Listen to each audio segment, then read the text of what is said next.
Lower Alabama. I'm Mike Amos, speaking to you from our studio at Troy Cablevision in Troy, Alabama. Population right at 20,000. And on the line with us is a well-known resident of our community, Bill Rice Jr. How you doing, Bill? I am doing fine, Mike. How are you doing? Doing real good. Of course, a beautiful day in the neighborhood, as Mr. Rogers would say. And, I'm going to tell you, if I'm kids out there, and, of course, if you got to stay in your own yard, shoot, I'd be living this thing up, wouldn't you? I'd be finding something to do to have fun, wouldn't you? Yeah, I think it's good for the kids don't need to stay cooped up inside all day, and we've got a pretty big backyard, so it's perfect for our kids. Yeah. When I grew up, we played a game called cork ball, and of course we didn't always play it with a cork, a big cork, but you could, and you used a broomstick, and we'd take these practice golf balls and put tape on them and make them sort of heavy, so you could throw it pretty fast. And what you did, you had a stick and a ball, a plastic ball, and two people could play, three people could play, 4 people, 5 people, 6 people could play easily, because what you did, you had imaginary lines. You would have a line for a single, a line for a double, a line for a triple, a line for a home run, and 2 people could play. You'd have one guy pitching and the other guy batting, and if he hit a ground ball past the singles mark, he's got a guy at first base. And he hits another single, that guy goes to second, and you got a guy at first base. And then he hits a triple, you got 2 guys that are going to score, and so he's going to have 2 runs. Well, the next pitch, he hits it, and it does not pass the number one stick there, the singles mark. He's out, and that means the batter goes to pitcher, and the pitcher goes to batter, and they start playing again. And then he hit a double, and then he hit a triple. Well, the score is now 2-1. You keep up with the score in your head, and you play 6 innings, and if the ball is hit in the air and you catch it, he's out. If he strikes 3, 1, 2, 3, he's out. That's playing with 2 batters. If you're playing with 3, let me tell you this. You would have a pitcher, a catcher, and a batter. Well, if he swung and missed and the catcher caught the ball, he's out. All right, and of course, we play a lot of games. And then, all right, let's just say that you got a catcher and a pitcher, and the batter hits one past the 2 mark, and then he comes back, hits a home run. So he's got 2 runs. So he's got 2 runs. The other guy's got 2 runs. The other guy's got 1 run. And then next batter, he hits a long fly ball. Next batter, he hits a long fly ball, and they run back and catch it, and he's out. So then you just move on. And then if you had 4 people, you'd have a batter and a catcher on both teams. And if he threw it and he caught it, swung and missed and he caught it, he's out, and you just move on from there. We've got a call coming in here, Bill Rice. Good morning. You're on Today in L.A. How you doing? Morning. Where are you calling from, please?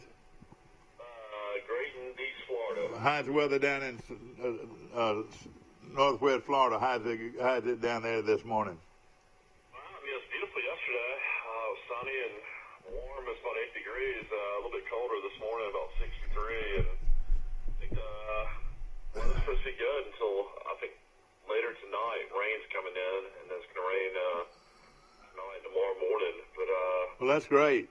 Actually get a little colder. I think the low, maybe Thursday morning it's going to be 50 degrees down there. Yeah, I heard it could frost, and that would be something.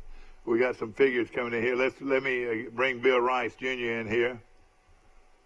You got both of you on hold. I got here, and here, and here, and here. Well, let's do it one more time.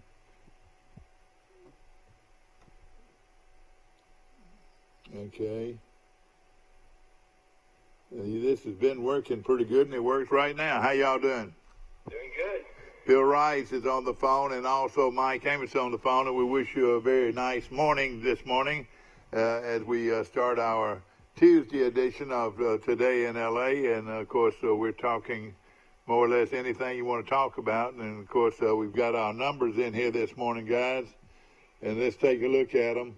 This is Pike County, Alabama.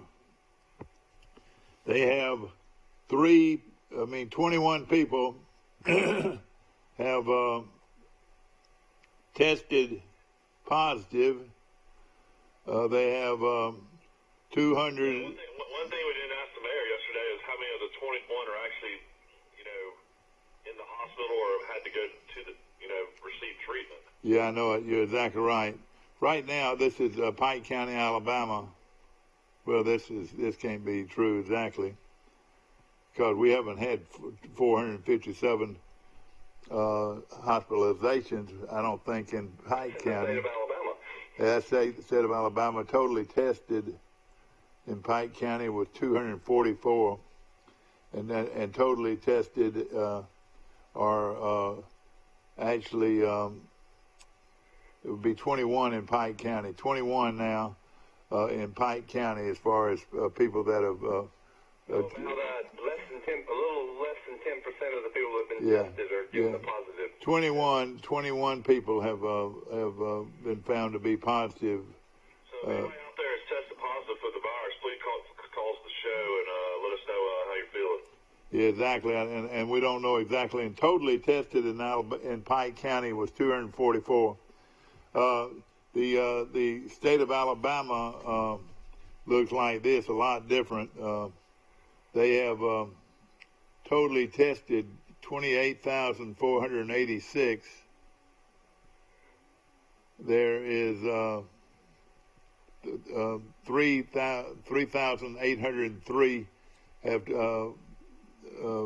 been reported positive. And they have 62 people total in the state of Alabama to die from the COVID-19 virus. Way more than 62. I got 99. Well, this was this date here is the day, which is the 14th.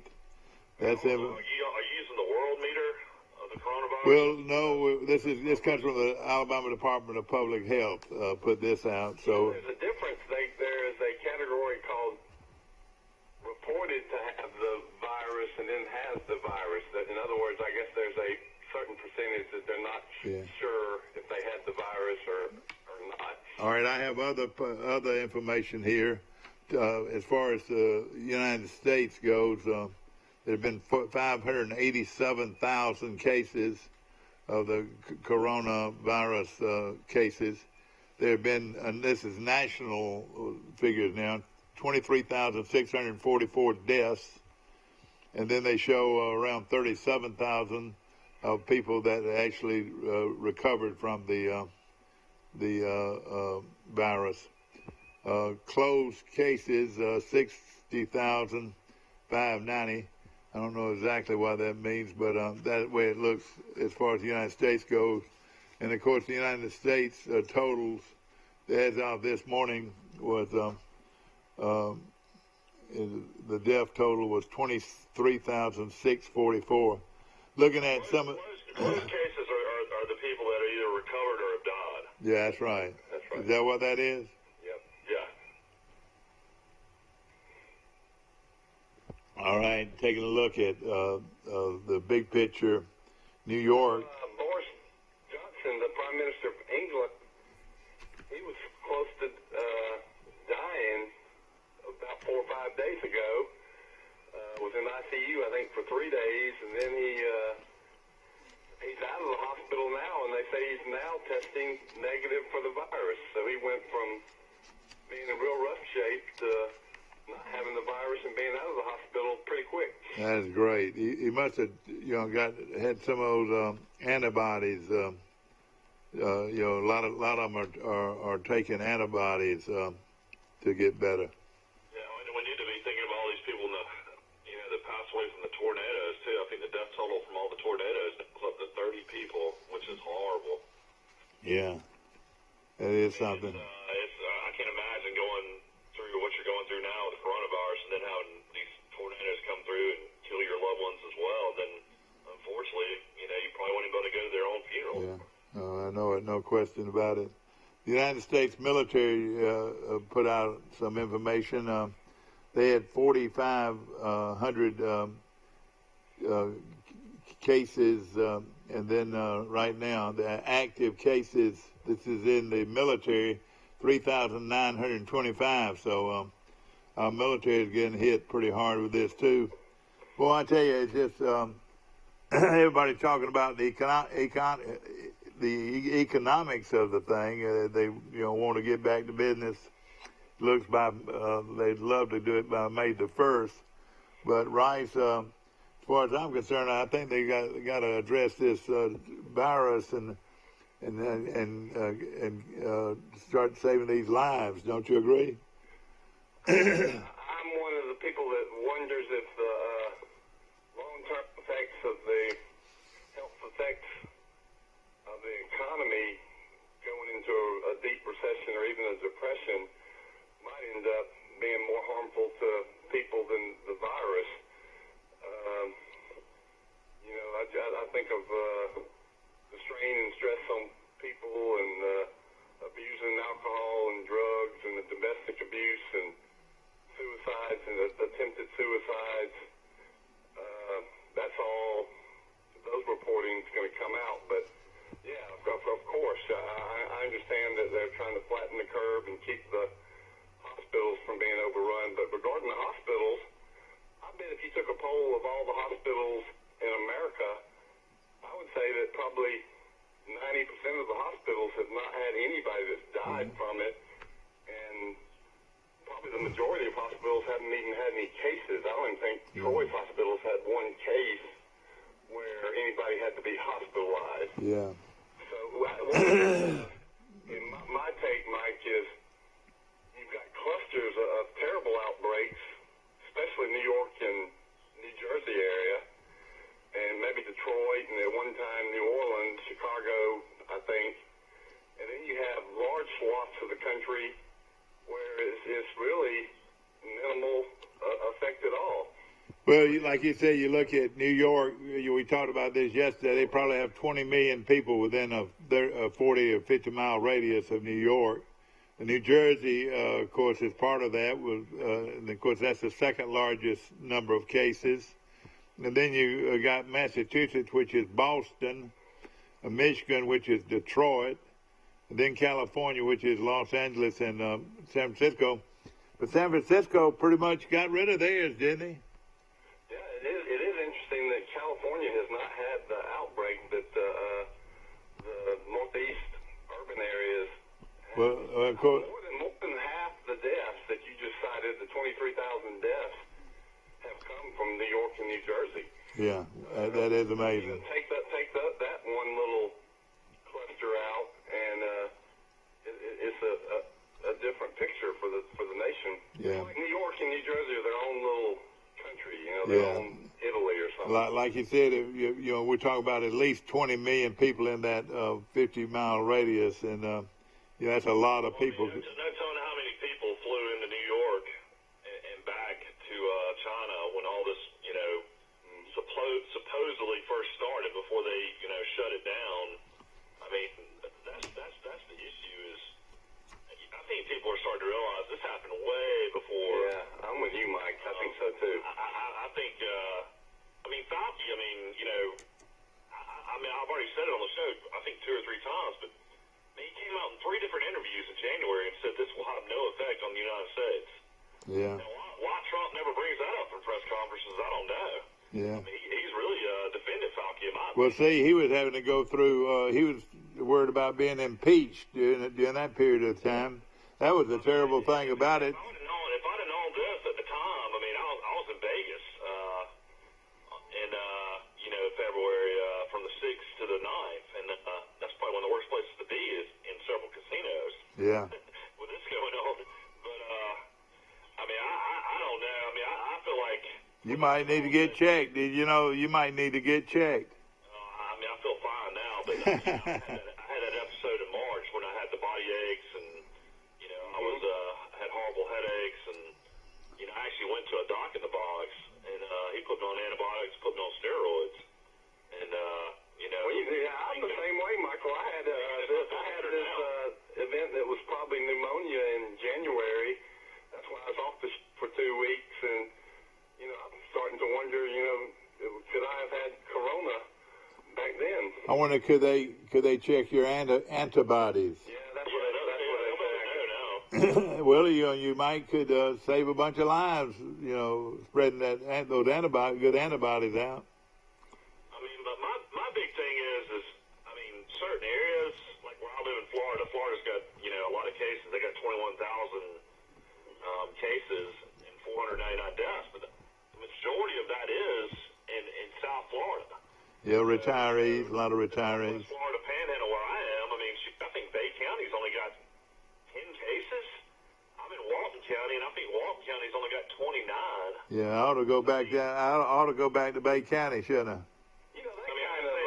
Pours cold water on this theory that the spring breakers were spreading it rapidly, because y'all had a lot of spring breakers for a while. Oh, boy. Oh, yeah, we did. When I got back from Birmingham, I think it was around March 15th, we dropped our girls off in Birmingham, and we went to the beach that day, and I'll never forget, there's probably 800 people on the beach in Grayton, and Grayton's a small beach in Walton County, and I told my wife, I was like, man, this is just unbelievable. People don't seem to care at all, and of course then they close the beaches, and everything changes, but there was thousands and thousands of people down here.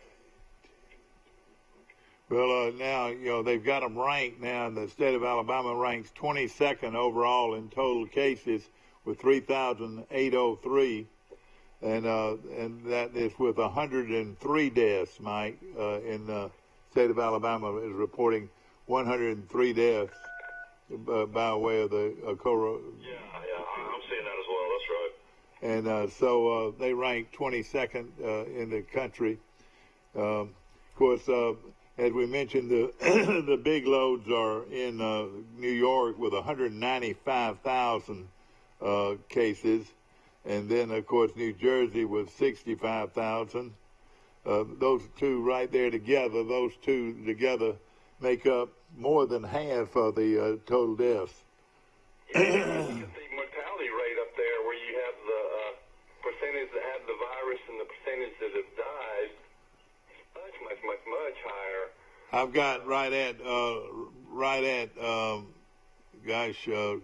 over 3,000. It'll be about 3,250 total between the it would be about 12,500 of the death total is around New York and New Jersey. So that is a huge area right there, and of course that's I think that's more than the total in the world, isn't it? I wonder how many of these people are going to decide not to live in New York in the future. I would predict a population decline in the New York City area in the future. Well, if you want to freak out, go on. They've been showing different footage and pictures of these wet markets in China, and go and look at these pictures of what they're selling in China of these just different animals and stuff. It'll just really make you almost. It almost makes you get. Yeah, you know what? There's going to be a lot of research done after all this is over, and that we're going to find out a lot of things. That this can't just happen. Something had to happen. Somebody had to make this happen. Yeah, Chris Fowler came out yesterday. Of course, he's one of ESPN's big announcers, and we'll talk about this later. But ESPN's having to cut the salaries of some of their big-time sports anchors and announcers. Feinbaum's getting a cut. Herbstreit's getting a cut. Mike Greenberg's getting a cut. Several other of the higher end. Stephen A. Smith's getting a cut. They just can't afford to pay these guys when there's sports on right now. But Fowler's come out and said that he thinks that the likelihood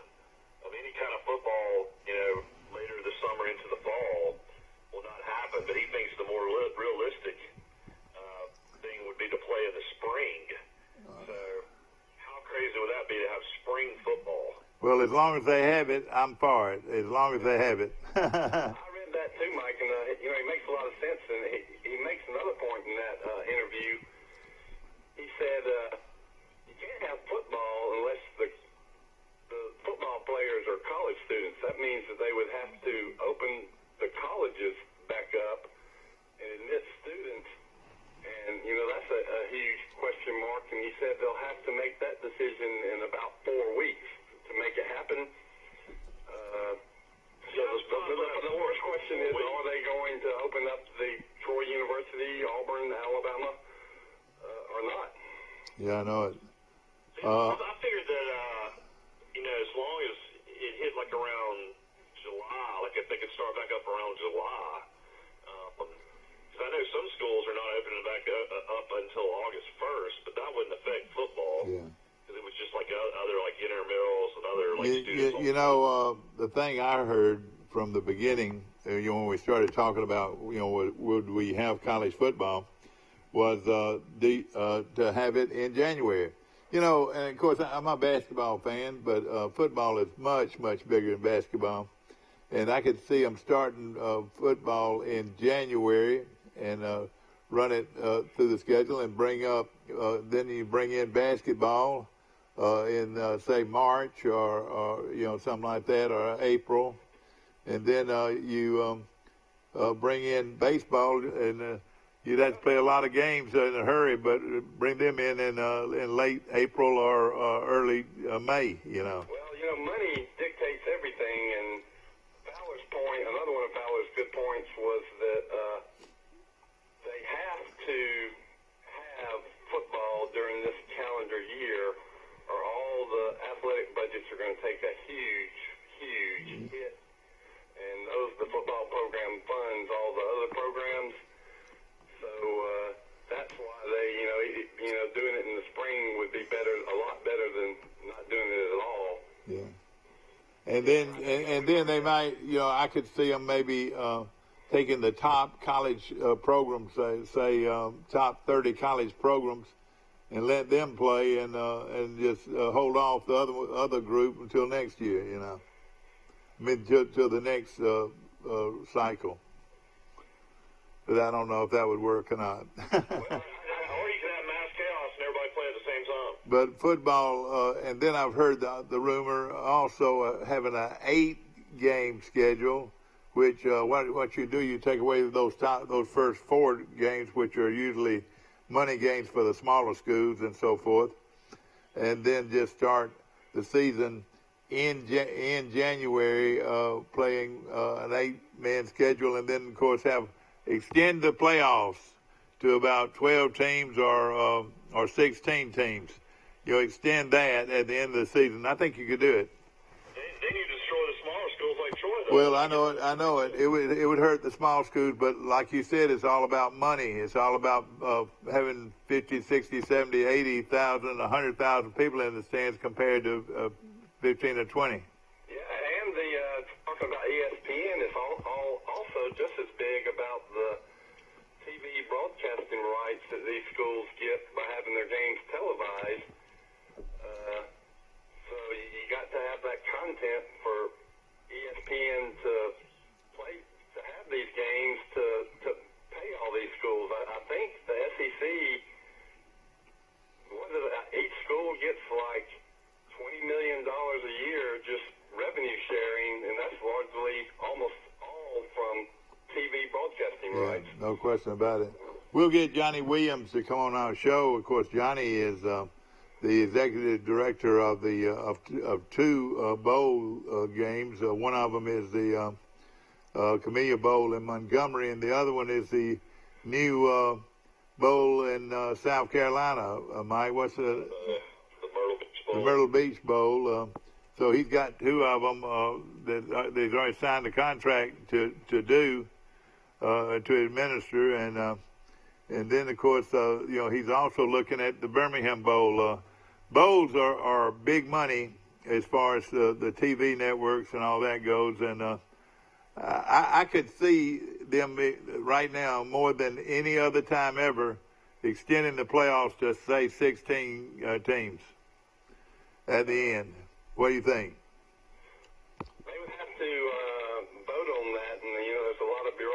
bureaucracy and legal hoops they'd have to go through. But I wouldn't rule it out. ESPN. You know who calls the shots is ESPN calls the shots pretty much because they have almost probably 80% of the bowl games. They put them on. Well, you talk about ESPN. Their parent company is Walt Disney Company. Yeah, they just they just opened up a can of worms by shutting down a bunch of people. Well, the theme parks are closed. The movies they make, nobody can go buy a ticket and see. ESPN, people are cutting the cord to save money and getting rid of the cable because of the economic situations. I just read a story in the New York Times that said Walt Disney is suddenly in bad shape, and it's so bad that there's the possibility that Walt Disney might have to declare bankruptcy. Well, they've shut down everybody. They've let everybody go except 200 employees. They've kept 200 employees, Disney World, and then the rest are on furlough. I think they call it furlough, and I don't know what that means. Do you know what that means? Yeah, that means you're laid off for the time being, but you will be rehired by the company you work for. So you have a job. It's just a matter of when you guys will open back up again. When you get a check. Yeah, exactly. When you start working. Hey, speaking of checks, guard your mailbox. Some of you will be getting your checks in the mail, but most of them will go into your checking account at your bank. But it starts today in a big way. Y'all better rush home today and see if you got a check. I don't know who's getting stimulus checks or not out there, but I mean. Boy, I would think a bunch of people, Mike. I would think a bunch of people are getting a check. Anybody that qualifies. I got a lot of friends that make too much money and don't get checks. Yeah, I know. Well, that's their business. But as long as you get a check, what's important to me. I don't know if I get a check either. But I mean, we'll see whenever. Well, I think you get a check. I would think you get a check. Look, we got another call coming in. Let's see who it is. We'll check it right here. Good morning. You on Today in L.A.? How you doing? Hey, Mike. Will Matthews. Will Matthews calling in from Ozark or Dothan. Are you still shut in or what? I've been shut in 28 days, but I've got to go to work to pay everybody, and then I'll go back home. Somebody told me you've grown a beard and you all you wear is shorts and flip flops. I'm wearing shorts, but I shave my beard off. Has this been good to you or bad? Oh, God, this is awful. I haven't taken in a client in over a month. Yeah. Terrible. Well, so there's nobody getting. You mean that means nobody's getting a divorce? I'm going to tell you something. After this is over with, there'll be lots of people getting divorced. Do you know there is a closeness here? You're exactly right. No question about it. I know. I spent 14 straight days at the beach, shut completely in with my love of my life. Well, it's just human nature. You're either going to be going great or going terrible. Yeah, exactly.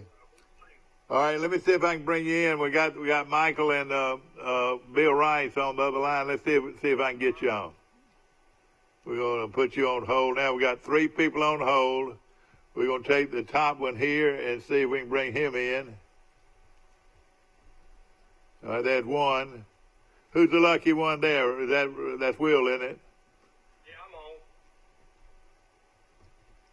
All right, that's the other one on, but that made Will go on hold. Let's see it. Let's do it again one more time here. All right, good. Let's see what we got. We might. No, I don't believe so. We just got you, Will. Yeah. All right, going to try it one more time. All right, brother.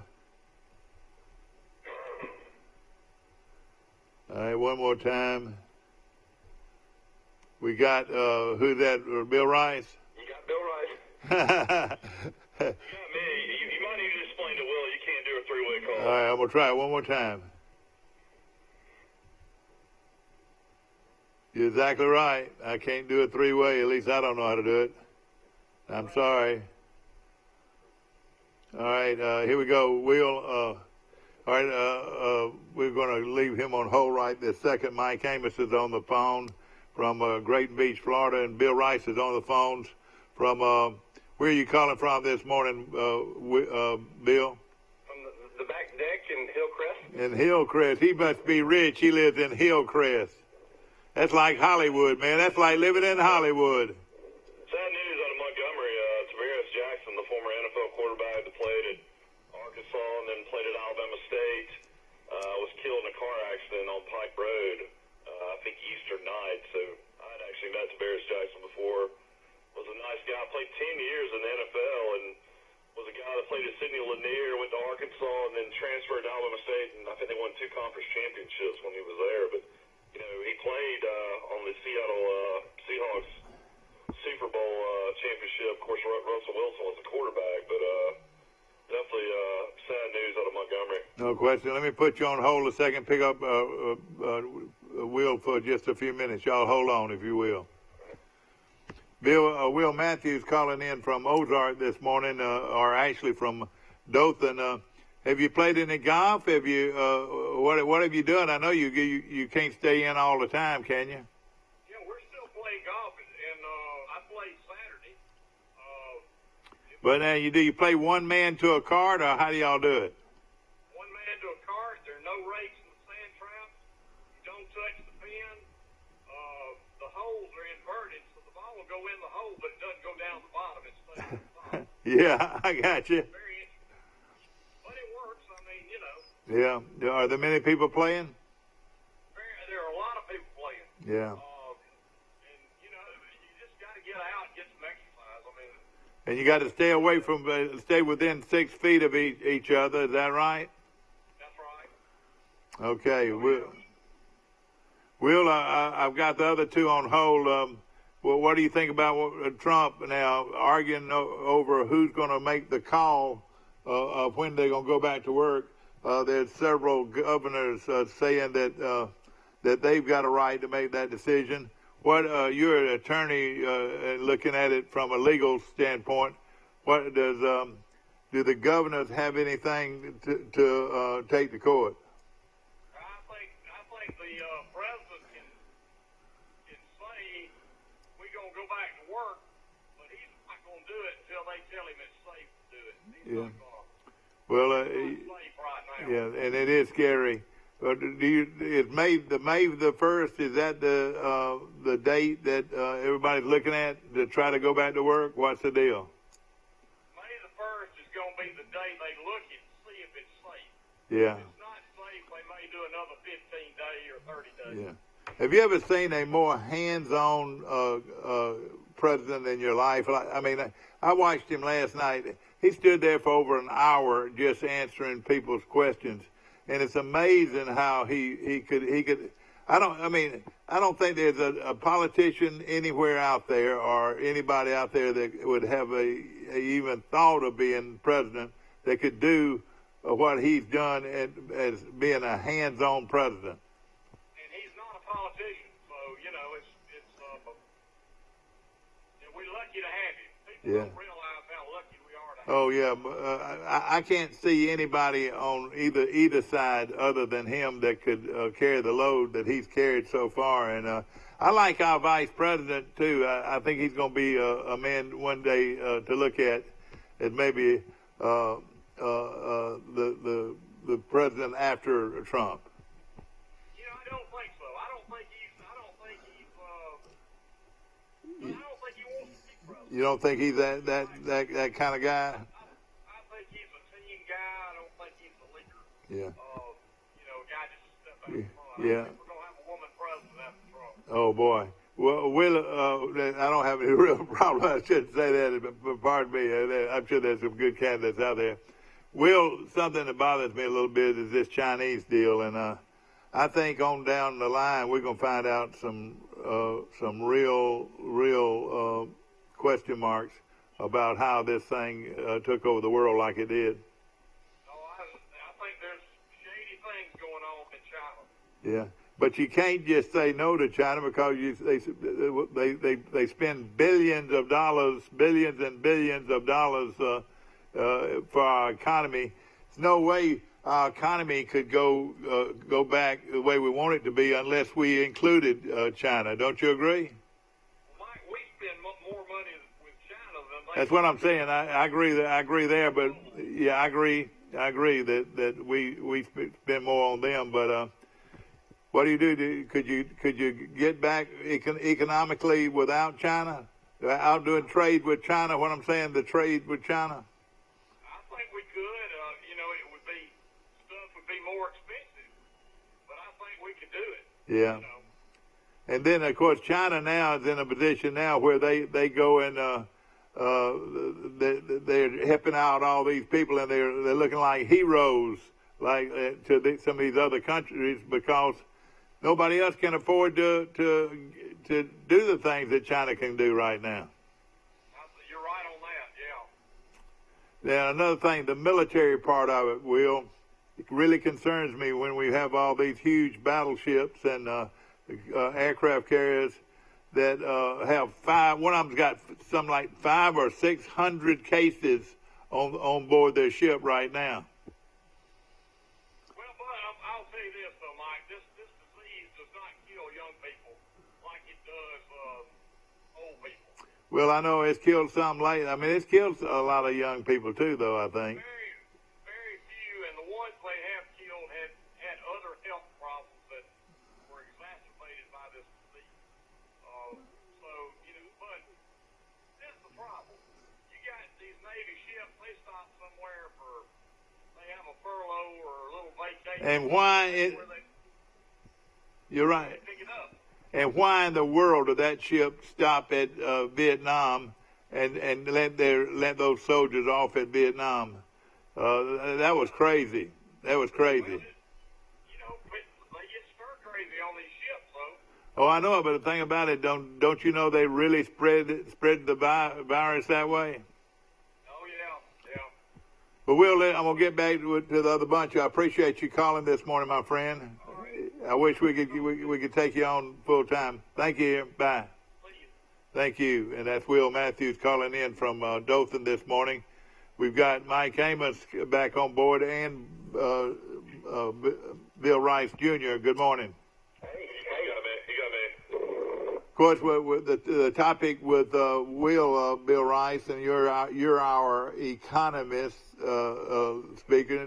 Doesn't it excite you that there could be a big check in the mail? As a libertarian, it goes against my philosophy that the government can just print money and is giving everybody a guaranteed income. It's bizarre. I never thought that would happen in America, but at the same point, if they're going to give me $3,400, I'm going to take it. Something that bothers me. Will Obama, though, when Obama was first elected, his first term, didn't he give money to everybody? There was a brief time when that last Great Recession, it happened right when George W. Bush was going out of office, and Obama coming into office, and I think they gave everybody a $500 stimulus check back then. You know what bothers me a little bit about this is I can hear him right now. Honey, we can now make that down payment on that car.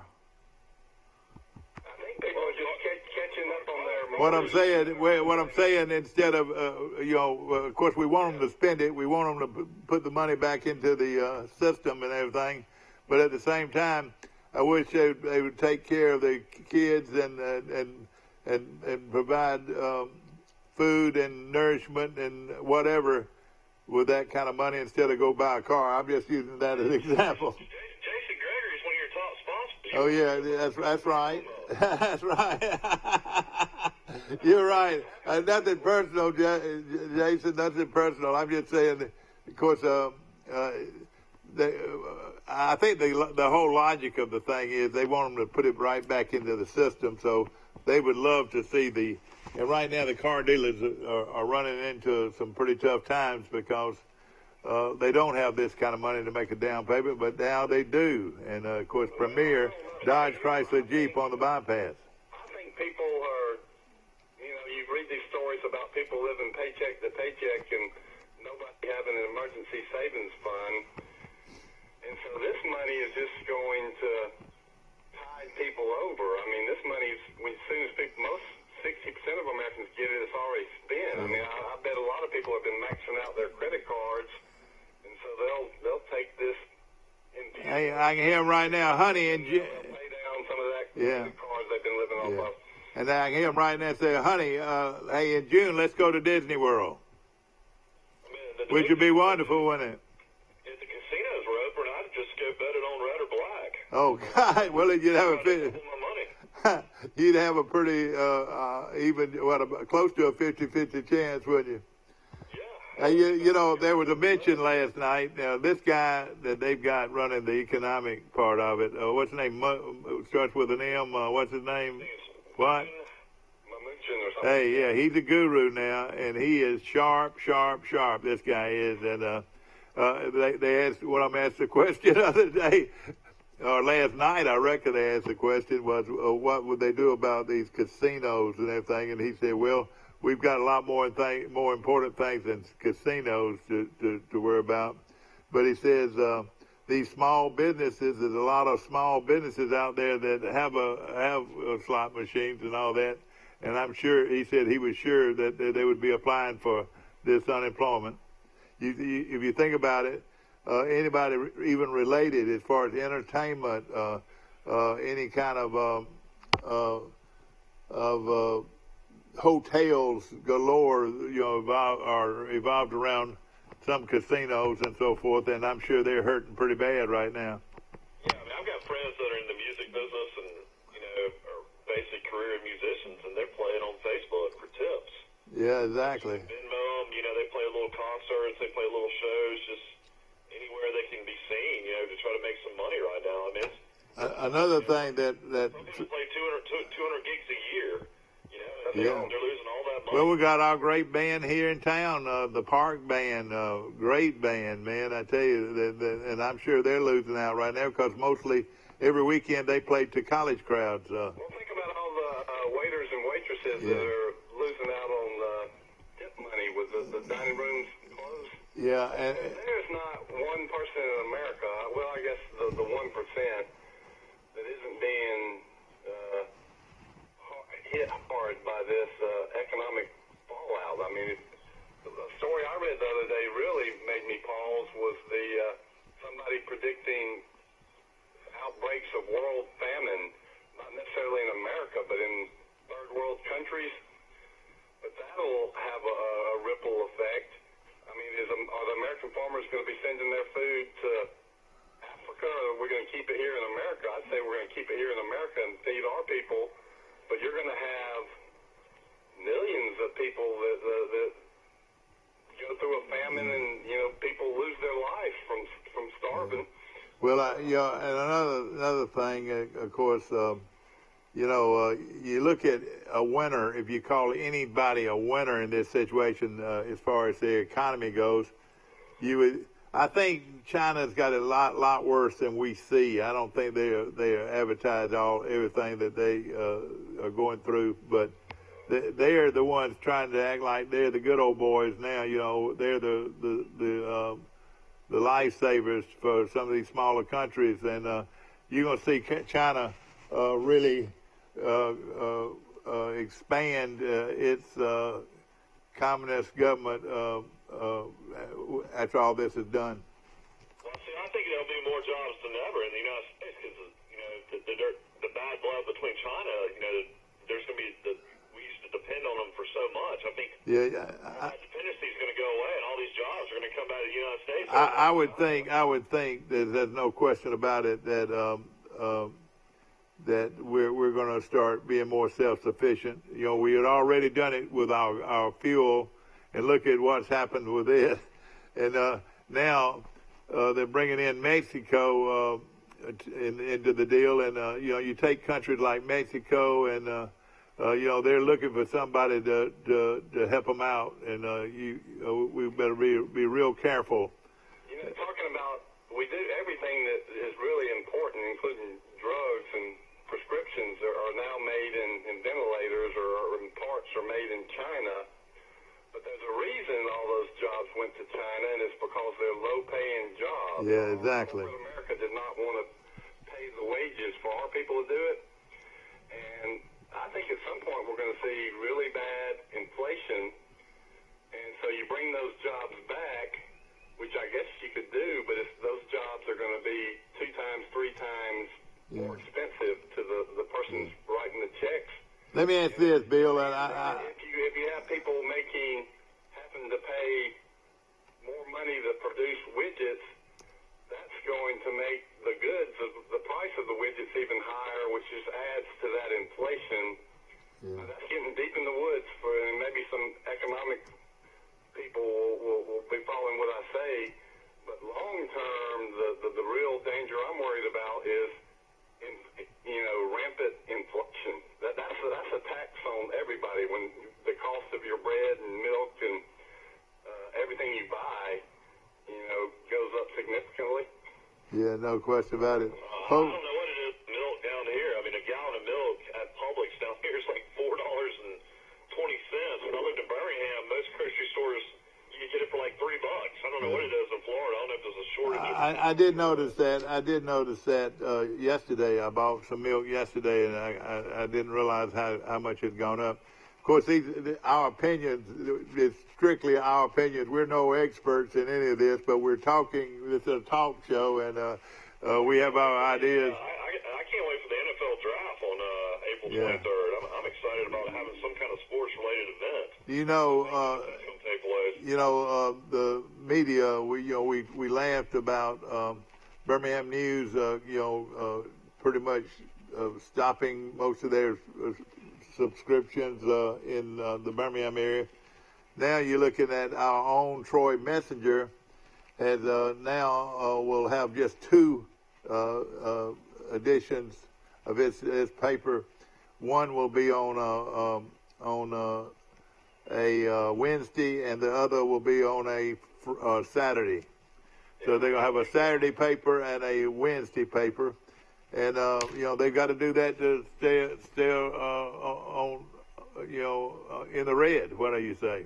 Well, I know that business frontwards and Or say it, excuse me, in the black. Newspapers have been hit harder than anybody, really, and this goes back 15 years. Yeah. So first, you notice the size of your paper got a lot smaller from the papers we read when we were younger, and then they started cutting back days of the week that they're printing the newspaper. A lot of papers are going under. So with that, the bottom line for the country is you're going to have a lot fewer journalists that are watchdogs watching the people with power. That's not a good thing either. I mean, who holds these people accountable? I know a lot of people don't like journalists, but they serve an important function. And the number of journalists, working full-time journalists in this country, has been slashed dramatically in the last 15 years, and it's being slashed exponentially now. But now, if the economy comes back in a big way or a good way, where a lot of people go back and start back to work, then though the ad sales and for newspapers will go up, don't you think? People now are trained not even to read a newspaper like they want to, so it's hard. You're right. It's hard to sell the ads. So advertising has gone way down. Advertising revenue and then subscription revenue, where people pay to get a newspaper. People are cutting that and have been cutting it for a while. Yeah. See, they made their living though off the sales of advertising. That's how a newspaper does. I mean, none of them make it as far as people buying the paper. Is that right? The majority of newspapers have their own websites. I read newspapers online. That's what I've always done. I read the Dothan Eagle. I read the Montgomery Advertiser. Of course, all those are on AL.com as well. Tuscaloosa News. So you can read it online. You don't even have to buy a paper. It's funny you're talking about old papers. I remember one of the biggest things. I lived in Birmingham 16, 17 years, and when that Birmingham Sunday paper came out, that paper was so thick. You could start a fire with it. I know it. In the fireplace. How could you distribute some that thick? You're right. Well, newspapers cut their own throat when they started giving away their content for free, and they thought that they might lose advertising in their print editions, the old print ads, the grocery store ads and hardware store ads, and they'd make it up with these online ads. But as it turns out, a lot of businesses didn't buy these online ads near as much as they did the print ads. Probably the cheapest, most economical ad sales is right here. You're looking at it right here on our screen. I mean, that's for the money. It is the best deal in town, no question about it. And of course, I've been able to keep my good supporters for a long time, and I should knock on wood. But at the same time, we're providing advertisement at a very, very reasonable price. Yeah, the problem with that, though, Dad, is it's a handshake agreement, and you can't shake hands anymore. So Well, that's right. That's right. What am I going to do? I'm going to have an elbow agreement. Is that right? Ladies and gentlemen, we're so proud that we're able to come to you every morning, and of course, we appreciate our sponsors more than you can say, really. And of course, they're the reason we're on the air. But at the same time, the reason we're on the air is Troy Cable is providing a opportunity for you to hear what's going on, and we hope that we're promoting our program well enough that people see the good opportunities to advertise right here on this show. But at the same time, we want to promote Troy and promote this area, and that's what our main goal is to provide a lot of information. I watch advertising closely because I've been in the game for a long time, and I'm watching a lot of daytime and morning TV, soap operas and game shows and the like, and it seems like 80% of the commercials I see from 9 o'clock till 5 o'clock are law firms, plaintiff law firm commercials. So it is unreal. You're exactly right. If they didn't have this advertising money. You're exactly right. And all you need to do is pick up your phone and dial 333-333. And you get a local guy, a guy you've known all your life. Is that right? Sometimes I think Alexander Shamar is single-handedly keeping billboard companies and TV stations in business. And now the Vance law firm. I know for a fact, I was an advertiser in Birmingham, and I know for a fact he spends over $25 million a year on advertising and marketing. Gosh, oh man, oh boy. Well, I'll just say this too, though. At the same time, these people are coming out of the woodwork, as the old saying says. With those type of advertisements, and of course, you see a lot of different advertisements, though, that normally you wouldn't see. But they know that there's so many people now sitting back and watching TV. I would say more than any time in our country's history, had people watch TV more than they watch right now. I believe this is. Bang for your buck with those TV commercials, and any time ever. Troy Cable's commercials are fantastic. Oh, Your shows, advertisements are fantastic buy. Newspapers and magazines, though, they are hurting badly. Well, I hate it too. Can you imagine the numbers we're going to see when the NFL drafts on ESPN? How many people are just going to be desperate for sports and going to be watching that? I know I'll be watching it. Yeah. No question about it. And I've seen a lot of good shows. I saw a show this weekend I thought was outstanding. Was Hatfields and the McCoys. Did you watch that? Any of y'all watch that movie? No, I didn't. Oh man, the Hatfields and the McCoys, and boy, it was great. I might have been watching it down at the beach. I don't know, but it was a great movie. Now, I would think this. Now, I would think these people that are renting movies are making money, or don't you agree? Yeah, I wish we still had the old-fashioned video stores. We've got Redbox, and then I guess most people get them from Netflix. I hate to say this because it's going to make a rush. But the library. For video stores. Is the library still open? No, they closed. They've got the best deal on movies. Have you ever rented movies from the library? Yeah. People don't realize you got every movie channel there is. Oh, I do pretty much. But let me just say this though: a lot of people rent those movies, and it doesn't cost them a dime. They just get it. That's. our library is really, really good here in Troy. No question about it. Yeah, it really is. And my wife practically lives there. Yeah. We stocked up before they closed, so Yeah. plenty of books. Wait a minute, though. Somebody told me that you owe them $1,000 over a period of 3 or 4 years. You know, I went to the library, got my card before all this happened, and there was an outstanding fine that somebody owed some books. Yeah. And they said I owe $38, and I said I hadn't checked out a book here in 12 years. It was my late father, my dad. I guess his estate didn't pick Well, up one of my best friends, I rode by there the other day, and one of my best friends was, I bet he had 10 movies under his belt. But see, a lot of people are I have a lot of friends that love the old movies, and I love to watch the black and white. You know, the Gunsmoke, is one of everybody's fun deal. For years they were black and white. Do you remember that? I only watch Sandy Griffith shows that are in black and white. It kind of once it went color. Well, all right. Let's play with this today. This will be fun. Which one do you think is the best movie out there over a period of time? Would you say it was Gunsmoke or Andy Griffith? Which would be the most popular? I think Gunsmoke ran longer than any show ever. Continuous TV series. It was not. 60 Minutes has been on forever, but as far as drama, scripted drama. Well, something about Gunsmoke, now correct me if I'm wrong, it was 60 minutes instead of 30 minutes, Is that right? And I tell you what, was well written. I thought their Gunsmoke was well written. And what about Bonanza? How long was that on?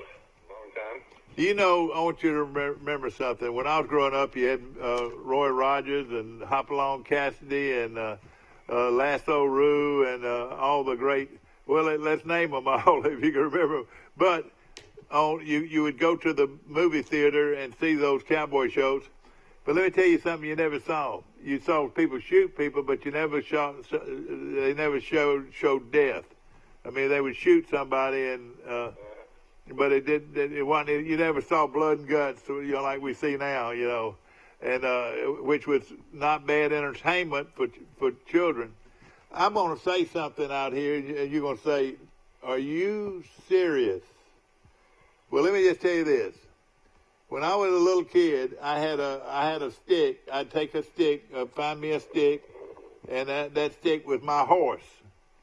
And I rode that horse all the way around my house, and there was a pathway. I mean, I made a huge pathway where, and I was Roy Rogers, and she was Dale Evans, and the famous picture, that we saw so many cowboy movies, Roy Rogers and Dale Evans and Gene Autry and all that. Well, not only did I ride that little pony around the house, I had a place where it was a broom, not a broomstick, but it was a little stick where I tied my stick horse together. And then over there on that stump over there was Dale, and I'd go there and I'd kiss old Dale. I would kiss Dale, because they had a lot of kissing going on in the old cowboy movies. And hey, as a small child, hey, all I had to have was a stick, man, and I was a cowboy. Yeah, and then you just your stickball exploits. Back then, kids could make their own fun. They'd make up their own rules. But this was when I was really young. But back then, we went into the theater and watched a movie, and for about 10 cents, 15 cents, and came home and we played cowboys and Indians. I watched we've been watching The Wonderful Wizard of Oz. Jack just saw it for the first time, and he loved it. He's 4 years old. Oh, yeah. But I watched they ran the documentary of the making of The Wizard of Oz. Angela Lansbury was the narrator. And they had a stat in there that really caught my attention. They said that back when that movie came out, 1939, that 65% of the country went to the movie theater at least one time a week. Isn't that amazing? Well, you know, the great movie of them all to me was the Ten Commandments, and I remember Randy Brown had a birthday party, and I think we were 7 years old, and he was 8 years old or something like that. And his mother took us to see we're talking about young children, to see the Ten Commandments, which was a very, very good movie, and you could have heard a pin drop. I mean, us kids really enjoyed that movie. And then, of course, the other one was Gone with the Wind. Those were big-time movies. Ten Commandments, Gone with the Wind, I would think would have the vote for maybe the most popular ever. What do you think? Well, Gone with the Wind came out the same year that The Wizard of Oz came out. Matter of fact, you had two directors worked on The Wizard of Oz and The Gone with the Wind. They were involved in the production of both movies, if you can believe that. Yeah. The biggest movie we had growing up was Annie. I remember my sister. Annie. little orphan Annie. Annie, yeah, Annie. Love that. It's kind of got panned by some critics, but I bet I've watched it 20 times with my children, and it's got Carol Burnett in it, and Oh yeah. It's the song, the sun will come out tomorrow. I mean, my God, I don't know how many times I saw that movie, and then Grease is another movie I saw so many times. Yeah, Grease was another great movie, no question about it.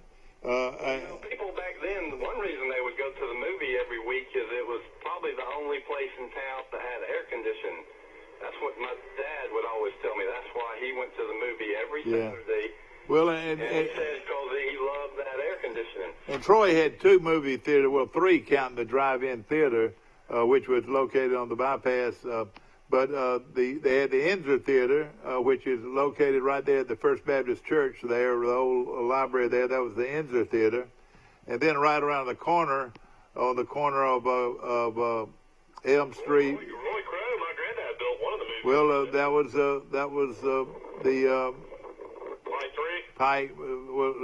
the Pike Theater. Yeah, that was the Pike Theater. So most of the time I went to the Enzer Theater because they had the serials every Saturday morning, and it was closer to my house, so I walked to the theater, and it was a lot of fun right there. And of course, we all had our favorite cowboys, and it was a lot of fun. You know, a lot of people said, "Knock, knock, who's there, Mike?" I don't know. Kilroy. It was, and the answer was Kilroy Rogers. I'm a Gene Autry fan. I'll tell you the difference. Talking about inflation, you could probably go see a movie when my dad and mom were childs for 10 cents, 15 cents, and Yeah. get popcorn for 10 cents.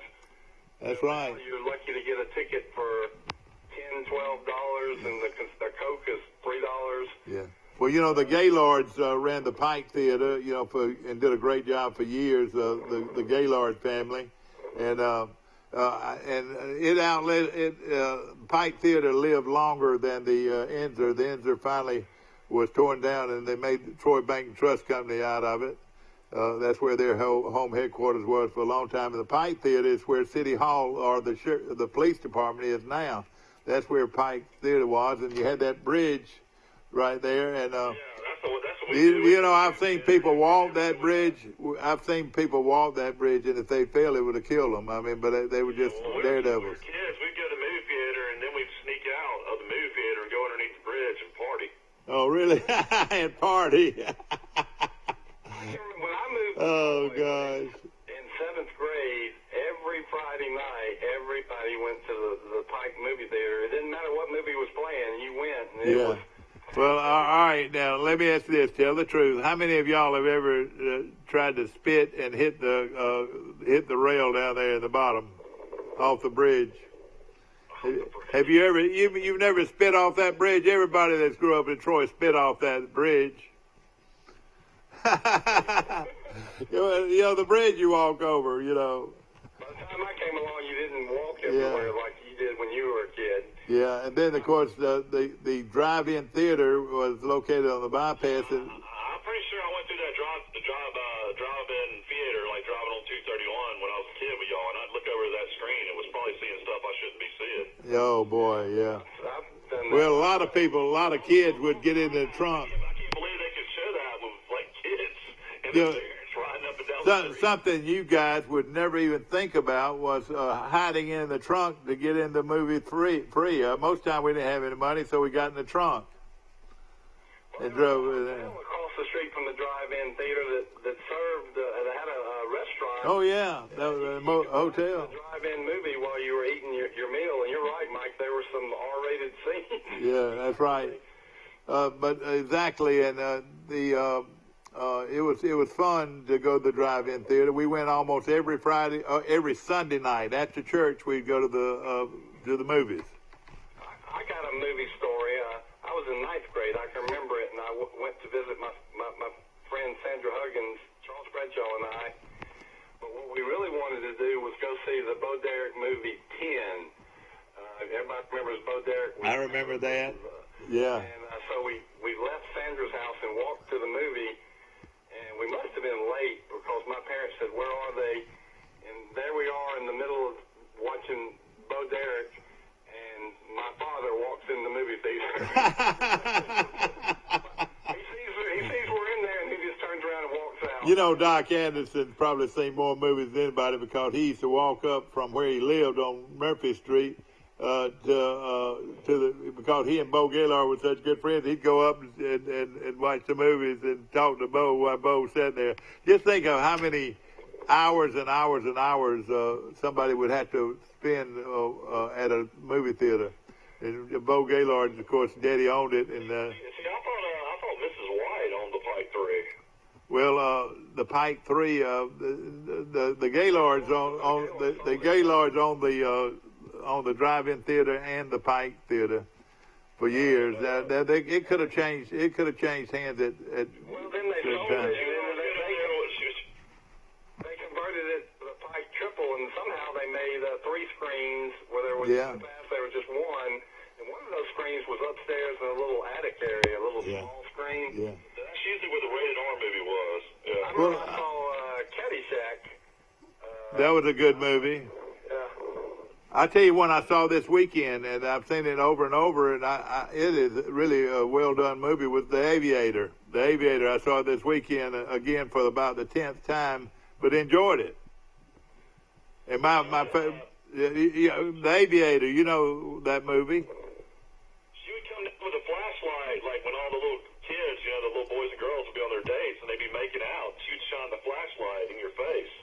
Making out inside the movie? Wait a minute, you're not trying to tell me people kissed in the movie? Yeah, I try to get people to stop kissing.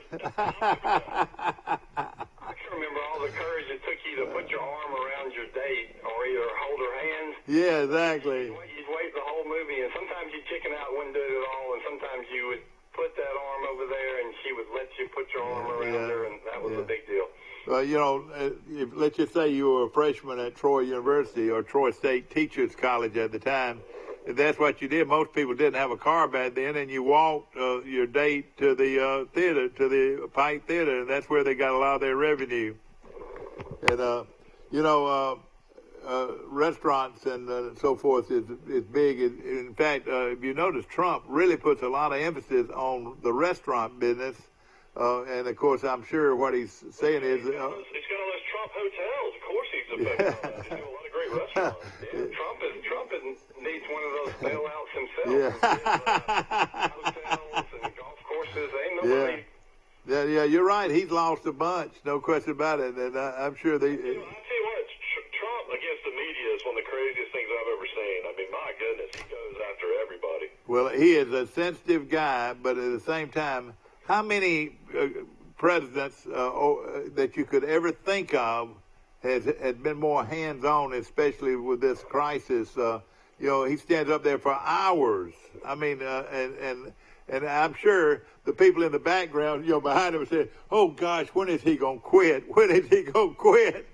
You know what I mean? He shows no compassion though for all the deaths and all the people that are in the hospitals.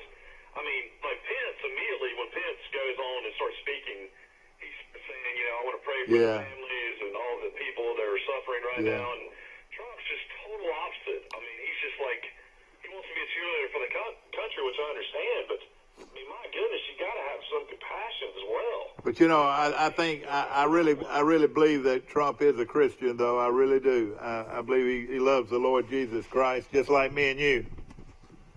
And yeah. Don't you feel like he's got to be a little bit more sensitive every once in a while? Yeah, he is way too sensitive. It's no question about it. And if he, and what I'm saying, he didn't have to. No other president would have given the media the time that he gives them. I mean, he gives them I've never seen anything like it. And he didn't have to. Most presidents wouldn't do that. Being the center of attention. Politicians like having these briefings where they can go on and on and on. And well, you know, Cuomo is the king of all that, man. Cuomo is. People that say, you know, a lot of people think that Cuomo was just a regular fella until this started happening. Now everybody knows who Cuomo is, and I tell you what, he's made a name for himself, and whether or not he's another anchor on ABC, the head guy's got it now too. George Stephanopoulos has got the coronavirus. Oh, does he? Oh boy, I know who he is and so forth, and well, he's asymptomatic though. He's perfectly fine, but he's got the virus. Yeah. His wife has it, and I saw a tweet that somebody took a picture of her in the bed, and she looked like you typically see people with a bad flu. She looked like she was really sick, but Stephanopoulos has none of the symptoms, but he has virus. Yeah. Now, Troy, looking at Troy and Pike County, I did not see a number. There were 18 going into the weekend. There were 18 people that have. I thought we said there's 21. Are there 21 now? 21 in Pike County? All right, so there are 21 people that have actually have the virus. Is that right? That's pretty low, isn't it, for Troy, Pike County? 32,000 people in this county, I think. So if 1% of the county had it, that would be 320 people. But we've got 21, so we're at like 1% of 1%. Yeah, 21 people are positive. You know, for the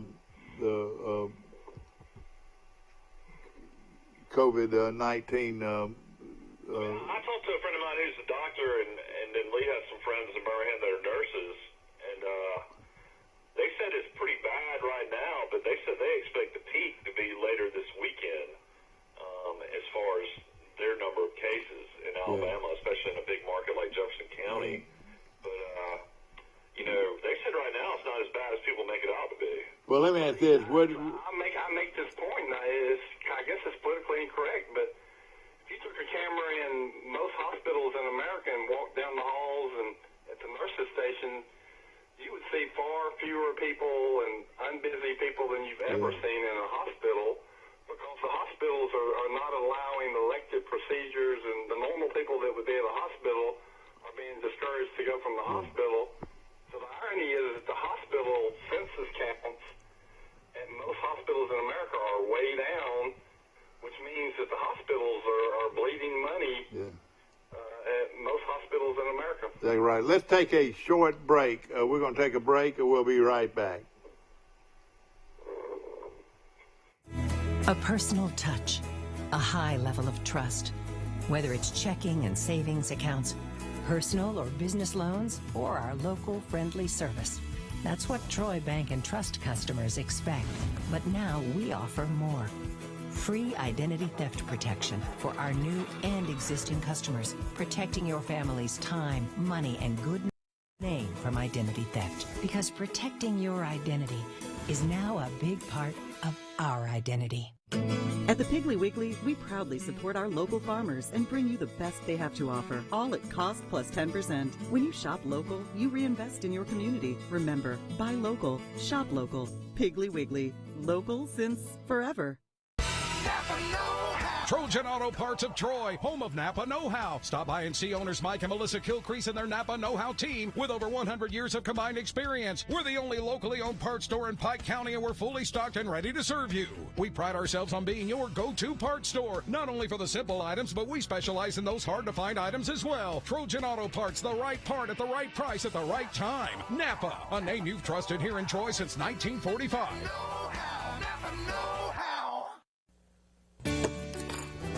Have you seen an increase in your insurance premiums or significant change in your insurance coverage? Let Sandbeck Insurance offer you a better plan to suit your business or personal needs. Sandbeck Insurance offers many lines of insurance, whether it's home, farm, or auto insurance, work comp, business, or health and life policies. Sandbeck is here for you. Call or visit our Troy, Enterprise, or Andalusia office today. Sandbeck Insurance, where we take pride in taking care of your insurance needs. Back to our show, ladies and gentlemen, and we appreciate you being with us today as we tried to inform you on some of the things that are going on, not only in Troy and Pike County, but also across our country. And, of course, everybody's got their mind on what's going on with the virus. And, of course, it's affected everybody, Bill Rice. I don't think anybody can say they have not been affected by this terrible virus, the COVID-19. I think my hair is probably longer than it's been since I was in 8th grade. And, I think about, man, what I wouldn't give to have Raymond's open right now. Well, let me tell you this. My wife never cut my hair in my life until we were down at the beach, and she cut my hair, and I hadn't had a haircut in 3 months. Well, my wife is getting ready to be recruited to do the same thing. Okay. I was going to mention sports-related news. The former grade Mountain Brook player, Trenton Wofford, who didn't sign with Alabama or Auburn, went to LSU this year, is declaring for the NBA draft after his freshman year at LSU. Averaged close to 14 points a game, 7 rebounds a game. 6'9" Wofford is going to declare for the draft, but basically, it's one of those type things you can declare, but if you feel like your draft stock's not going to be high enough, you can go back to college. Yeah. So, you talk about the draft, Michael. I wonder all these people that are going to be drafted, if they're going to have a season this year, and if they don't have a season this year, they don't get paid, right? Yeah, that's correct. So, all these players thought they were going to become instant millionaires, but they might not become instant millionaires. It's changed. It's changed the scenery completely, no question about it.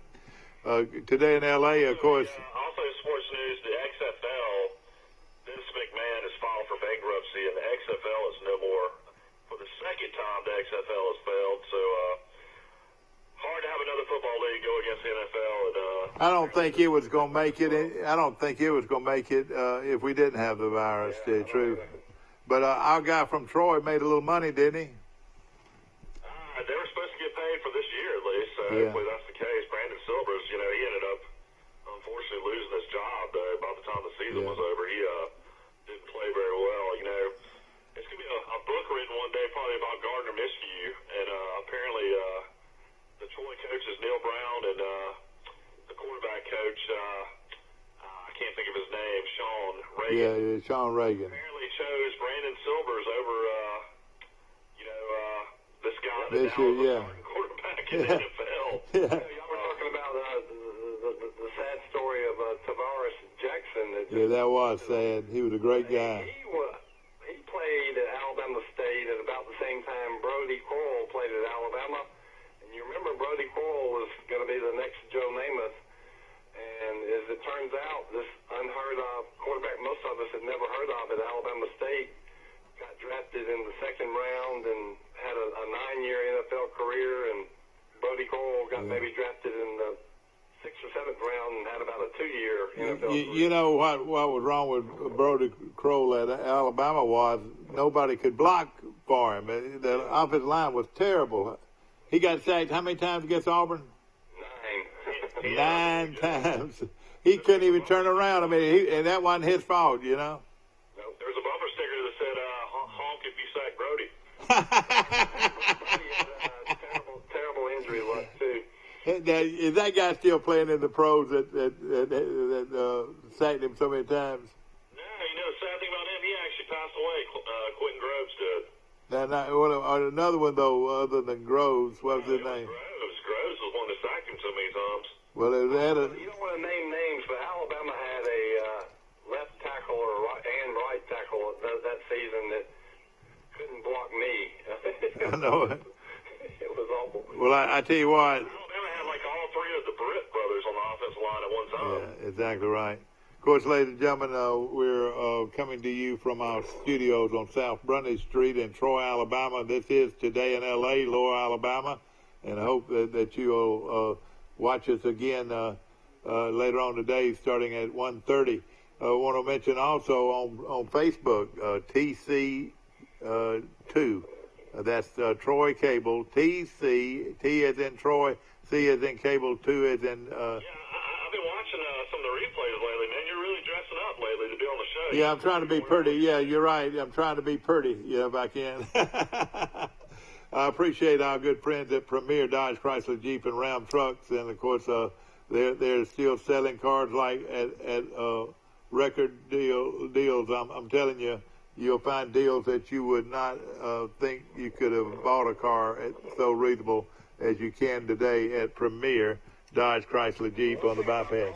Mike, I've been seeing some of the advertisements and commercials, and most places are extending the finance terms out to 84 months. That's 7 years. Oh, man.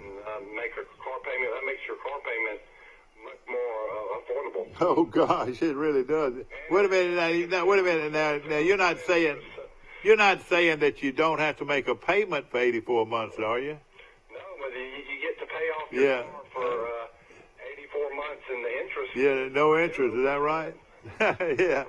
And, of course, we appreciate our car dealers. I need to reach out and see if Andy Falk's still open at PS Falk Furniture. You know, Andy gets a lot of his, furniture from all over the world. Well, I would think that Andy was not moving anywhere right now. I wouldn't think because of this virus. But Andy has a wonderful store. You also got, local businesses in Troy we need to support. Of course, I would think Gene's Flowers is probably still open. Well, I don't know. I would think there's still a need for flowers, and I don't know. Hook's Barbecue's open. I know they're open. But you can't walk in and eat, though. You have to get it to go, don't you? Yeah, but I mean that's everywhere down there. Yeah. Oh, yeah. Exactly. But I will say, restaurants at the beach, if they have outside dining and they're 6 feet apart, they do let you pick up and eat outside on their patio. Uh-huh. Well, I tell you what, we appreciate all of our restaurants that are providing food. Sisters is closed down right now. Is that correct? Yeah, and of course, the sisters are wonderful people, and this has hit them pretty hard. I tell you, they had quite a few people that work for them, and I don't know their whole story or anything, but they're great people. I'll tell you that, Pat and Geraldine. The daycare centers, we had Jack in a daycare center that did a fantastic job, and they now have no paying, people paid every week. That's right. And they're not getting this income, and all those employers that looked after our kids, I guess they're not getting a paycheck. And let me tell you this, we're not downgrading anybody that gets a check today. More power to them. I hope they'll get a check, today or tomorrow, whenever, and be able to spend it anywhere they want to spend it. That's one thing about it. But again, I hope they'll be responsible and do things that will enhance their livelihood at home. Do you think they'll need to do this another month? I mean, will people be getting a quote-unquote stimulus check 30 days from now? I think a lot of people are going to need one. Yeah. Well, and then, of course, they've got small business loans, all kinds of... How does that work for your teachers and stuff as well? Like your public schools, they're at least getting paid, aren't they? Yeah, thank goodness my wife's one. So, you would think the last people to be cut off would be teachers. But if it gets way out there, 3, 5, 6, 7, 8, 9 months, it would put a lot of pressure on our school system. If you gave the opportunity for these teachers, like to say, instead of finish normally in May, if we could open back up in June and let these kids actually graduate and actually, have 3 weeks left to their actual, senior year experience. I mean, I wonder if anybody would actually do that. I mean, the schools in Florida have not been closed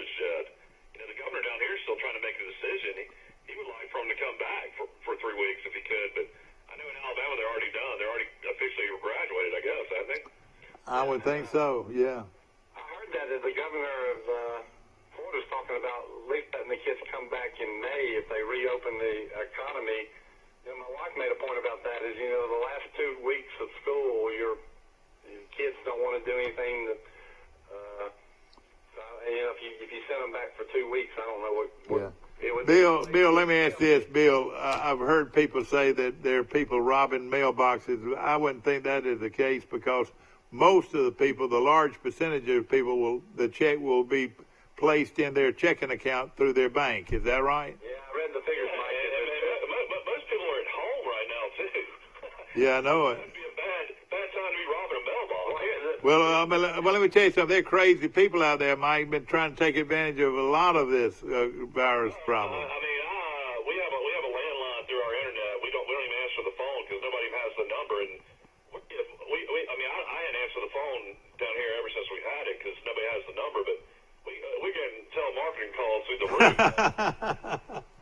I know it's not funny, but they're going to get your number. I guarantee you. On the stimulus check, 80 million stimulus checks are supposed to go out, but those are going to people that have automatic draft deposits. I guess they got a refund. Yeah, that's right. And so you have 250 million taxpayers, I think. So that's still that 80 million doesn't cover 250 million. So a lot of people are going to have to get an old-fashioned check. And it's going to be several weeks. It's going to be several weeks. Delayed, Mike, for weeks and weeks. That's and right. weeks. So you're going to have people that are desperate. You're going to have some desperate people, some mad people that are, because they see where their friends got the check and they didn't get one. I don't know how that all works, but most of it's $75,000 a year you would have to make as a single person. If you make over $75,000, you wouldn't receive a check. If you make there are a lot of people out there that'll get a check. I guarantee you. As a family, if you make over $150,000, you wouldn't receive a check. We're not even thinking today. You know how panicked everybody would normally be today. You know what tomorrow is, don't you? Yeah, tax day. It's tax day normally tomorrow. And let me tell you this. Trying to get their taxes in right now. Yeah, and Rice, you got yours in early, didn't you? I filed mine about a month and a half ago. See, and you did a smart thing, buddy. Well, I got a refund. It got delayed till July. No, he's already got his check, Mike. I know. I'm just saying, but the tax deadline is not till July now. Yeah, I got you. You're exactly right. Some people love that, and some people don't. Well, the people that haven't filed yet are the people that have to pay. And, yeah, you're right. So think about the people that have to pay. They're going to have to come up with X thousands of dollars right now, which is going to be tough for a lot of people. Let me tell you, we're yet to see the unreal things. There's going to be a lot of things going to happen economically to our people. No question about it. I'll talk to y'all tomorrow. Well, we appreciate you calling this morning, and of course, again, ladies and gentlemen, we're just three guys up here talking. We're not experts by any means, and of course, all you have to do is listen to us to find out. But we do appreciate Bill Rice Jr., who has been a long time in the media with the newspapers, and also is a writer and has produced some wonderful books and stories over the years. And Mike, we appreciate you, and hope that all you guys out there, ladies and gentlemen, will again stay at home and enjoy your family. And wear a face mask when you go outside your perimeter, and be careful. And let's hope and pray that this thing will be over with before we know it. Have a good day, and we love you.